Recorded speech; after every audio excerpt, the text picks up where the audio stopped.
Hello, teacher. So today, for this assignment, I'm supposed to be telling you an anecdote as if we were friends. So, hello, new bestie. Today I'm gonna be talking about the time I went to Cuba and I lived basically a Cuban film.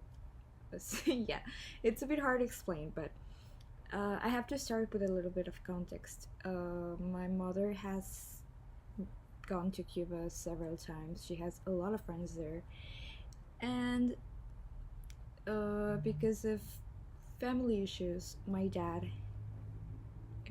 Kind of a trauma dumping here, but my dad left our home, and he no longer lives with us, and I no longer see him basically. But basically, that happened, right? And we decided that it would be fun for us to go heal there, like go hang out with some friends. The we have we had been wanting to travel, the two of us, like a mother daughter kind of trip for a while now, and we decided that it would be fun to go there and just have like a healing, relaxing time for the two of us due to the difficult situation. So yeah, that's the context first. And another context is that Cuban movies are mostly really like everyday things, and there's always like a small tragedy that doesn't let the the main character fulfill like something in their day, or it becomes an obstacle. So that's the other part of the context. And first of all, my mom and I went to Cuba, and we had to stay. We had somewhere to stay there. Some of my mother's friends that we were gonna meet for the first time in real life because we had met over the internet, which sounds a bit dangerous, but at the time we didn't think about it because we were so sad about everything that happened. So we decided that we would go to stay with them. It was a family of like a couple, their mom, and their little brother. And we had helped them over the course of time during the pandemic to cover some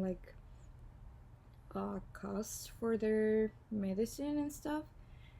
And they were like, "Oh, you should totally come here and stay here. It's our turn to repay you like the things you have done for us." So we were like, "Okay, let's go," and we did. And they had this little like convenience store that they needed something to sell there, like products. So we were gonna bring them over, but we had trouble at the airport, so we couldn't uh put it in the documentation. What do you call it, that thing, the documentation like suitcase. So we had to throw basically everything away. We had to call my now mom's partner for him to come help us. And they were like, "No, we have this policy that you had to have it registered." And I was like, "But I had it registered. I checked it. I checked everything." And I think they were having problems in general during with Cuba trips, and the guy wasn't helping at all. My mom got mad, and I was like, "Go away. We're if you get mad, we're gonna lose everything in this. We're not gonna be able to go." So I took charge and was trying to fix everything, but we couldn't. So we just accepted our fate, and we couldn't bring all those products over to Cuba. But it was okay, after all, because we could bring some of the things that they asked for that weren't necessarily like food products. And okay, so we basically arrived there, and then the first day was powering, like the rain was powering, and it was, I don't know, it was like so hard for us to travel to their home. But we had so much fun on the first night. We met some amazing people. We met them. We connected so quickly. We bonded over everything. It was like it was just made to be. And they had gone through a similar situation, and like they really understood what we were going through. So it was amazing. And then during the whole trip, there were lots of obstacles during the way, such as going to when we were going to Baradero.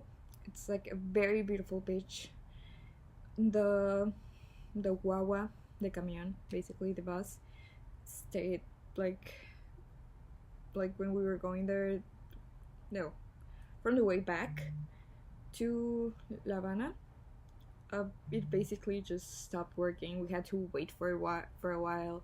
Then the aircon stopped working too, and everyone was so stressed about it. But I was just like, man, this is just hilarious to me because I had seen a lot of Cuban movies due to my mom, and was like, oh my god, I'm living my own Cuban film.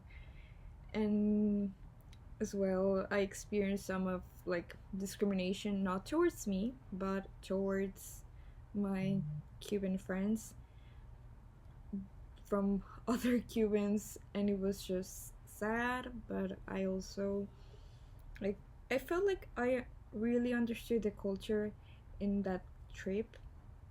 It was just amazing.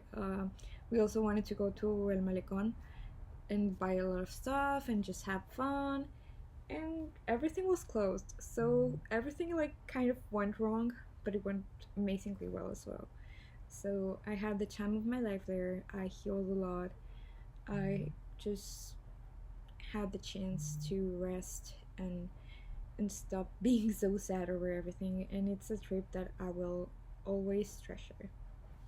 So yeah, I hope you enjoy my story because I'm really bad at telling anecdotes even in Spanish. I'm autistic, so I have trouble like connecting my sentences, but I hope you had fun. Thank you.